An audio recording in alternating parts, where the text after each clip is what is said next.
Pemirsa, sejenak bersama tim Kuala Bakung, yaitu Sepakat FC. Pemirsa, barusan mereka bertanding dengan tim Calang Aceh Jaya. Dan kebetulan pada kesempatan tadi sore mereka sedikit kecewa karena bertemu sama-sama memperkuatkan diri, pemirsa.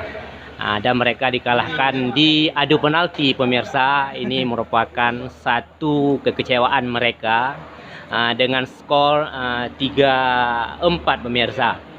Ini adalah tim Persatuan Sepakat FC dari Kuala Bakung, Pati, Aceh Jaya, pemirsa.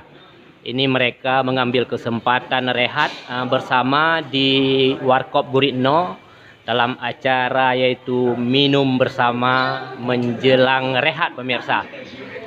Oke, pemirsa, selain itu juga di sini hadir seorang tim yaitu pelatih ataupun tim manajer. Di sini, pemirsa, ikut hadir